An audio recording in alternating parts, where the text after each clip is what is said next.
like to go back to that theme of darkness, for the lack of a better term, if you don't mind. Um, you wrote in God's Love Song about a kind of fragile time in your own life where you found yourself wrestling with God in a chapel at Penn State. I found the writing very gripping, and the story very relatable.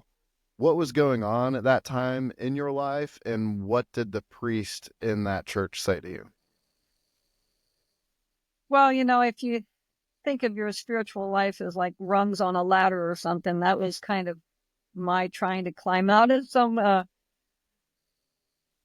troubled times. My father had died, uh, Mm, and I felt really.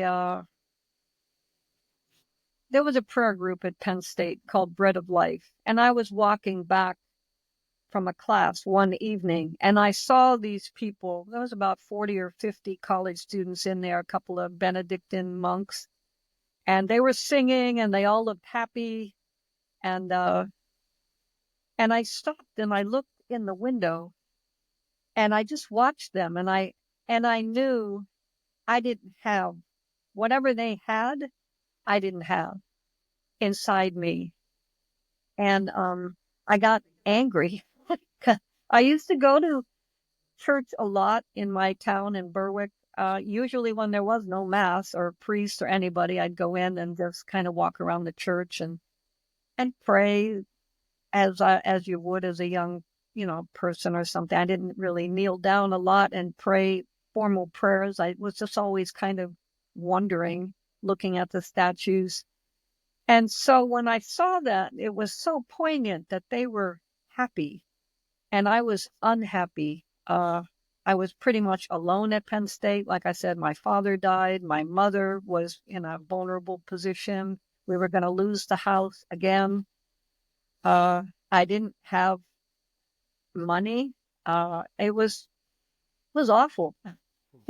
I had a scholarship to be in school, but I was sleeping on a mattress that I had gotten out of a dumpster behind a McDonald's, and that kind of college life. It was not easy, and I didn't have my dogs with me. It's a lot of stuff in the background that was made me terribly alone. And then when I saw them, like I said, and how happy they were, I went in. There was a small chapel at Penn State. It's a really cool school there because where they built the university was part of the original diocese. And when the diocese gave up the land, they said, we're going to keep this small chapel. You must keep this small Catholic chapel on campus. So there's a small Catholic chapel there it's incredibly precious. It's about the size of San Damiano's in Assisi. mm, And so I went in there. No one could see me. I went in a door in the back of this building, and I just was sat down. I started to try to listen to them in the background and argue with God right in front of me. And I just got mad, and I was like, am I so?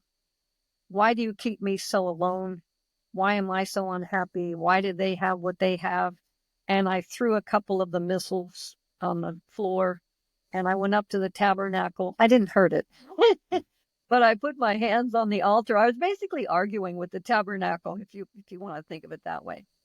And but I guess when I threw some of the prayer books on the floor, it was a stone chapel.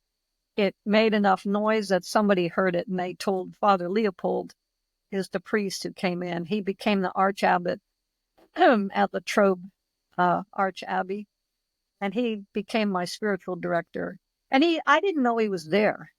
And I continued my rant. And as I remember, I think I took one of the candles off and I didn't break it, but I had it in my hand. I was just kind of holding it. And then I laid it down and I turned to leave. That's when he was sitting there. And I had started crying. Uh, and as I went to walk out, I just went over and I sat next to him. Father Leopold was a very large guy, maybe 6'3", big, roly poly, Benedictine monk in his black, he had his robes on. And he just held me. And he said, well, he loves you anyway, right? That's what Hmm. he said. And then he told me to just go home and be quiet and listen. He said, God will answer. And that's all he said. He didn't say a lot, but I think it was the, the smell of him. He smelled like aftershave and uh, warmth and just totally trustworthy. Just could just sit there. I could have just sat there for hours. Of course, we didn't. It was very brief, but it's just those arms around me I'll never forget it. Sitting in that pew and just a few words that he said, and then he got up and left, and I got up and went home.